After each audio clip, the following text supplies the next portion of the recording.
గురువు గారు లలిత గారు నేను ఒకటి చెప్పాలనుకుంటున్నాను. చెప్పండి అమ్మా. థ్యాంక్ యూ గురువు గారు. Thank you. నాకు ఆ మధ్య బాబుతో హాస్పిటల్కి వెళ్తే చాలా ప్రమాదం అయిందని చెప్పారు. గుండెకి ఆవేశం వచ్చింది. వచ్చేస్తే ఇమీడియట్ గా హాస్పిటల్కి వెళ్తే డాక్టర్ 4 రోజులు పోయాక వెళ్ళాను. అది కూడా అప్లికేషన్ చెప్పుకుని ఉండిపోయాను, కానీ నేను ఎవరు ఆవేశం నాకు తెలియట్లేదు.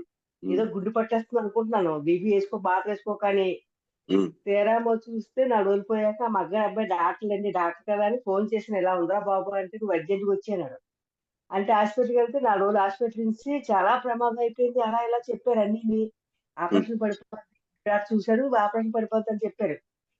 చెప్పిన తర్వాత కేర్ హాస్పిటల్కి ఏదో 2 days ఏదో చేయించుకున్నాను. అలా ప్రిపరేషన్ చెప్పుకుని నేను సంపూర్ణ ఆరోగ్యంగా, ఆనందంగా, ఐశ్వర్యంతో అదే ఆ ప్రిపరేషన్, ఇంకేం ఆశలేదు. అలా చెప్పుకుంటూ చెప్పుకున్న తర్వాత టీవీలోకి చేసుకుంటే అందులో కూడా ఎంత ప్రమాదం అన్నారు, కానీ డాక్టర్ ఏం లేదమ్మా బాగానే ఉంది, 3 నెలలు రెస్ట్ తీసుకోమన్నారు, ఏ పని చేయొద్దు అన్నారు. సరేలేండి అలా ఉన్నాను, మందులు వాడుతున్నాను. మళ్ళీ ఎంఆర్ఐ రాశారు. ఎంఆర్ఐకి వెళ్ళినప్పుడు కూడా ఏమీ లేదని చెప్పేసి అలా పూర్వపం చేసుకుని ఎంఆర్ఐకి వెళ్ళాను.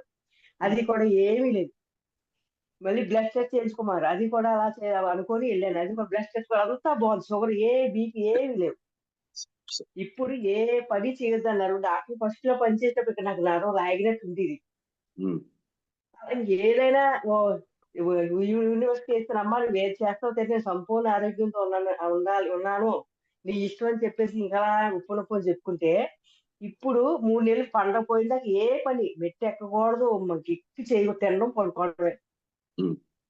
ఇప్పుడు అన్ని పనులు చేసుకుంటున్నాను. ఇంకా పండగ పోయాక ఇంకో టెస్ట్ ఉందా చేయించుకోవాలి. పండగ పోయాక రమ్మన్నారు, కానీ నేను అన్ని కూడా వంట కూడా చేయొద్దన్నారు, అన్ని చేసుకుంటున్నాను. నాకేమీ లేదు గురుగారు, హ్యాపీగా ఉన్నాను. Super super super, congratulations. Excellent excellent, super అమ్మా, సూపర్ సూపర్, కంగ్రాచులేషన్స్ మేడం. ఆరోగ్యానికి మాత్రం నాకు ఒప్పుకోను మాత్రం చాలా బాగా పనిచేస్తుంది. యూనివర్సిటీ ఇట్లా కనుక్కున్న వెంటనే నాకు మరి ఉండదు, ఏమి చెప్పైనా సరే ఒప్పుకొని ఇలా చేసుకుంటాను పోయిందని. సరే 10 నిమిషాలు పోతే ఇంక ఉండదు. Congratulations madam. Congratulations. Thank you అమ్మా, థ్యాంక్ యూ. సూపర్ సూపర్, నమ్మి చేస్తే అలాగే ఉంటుంది.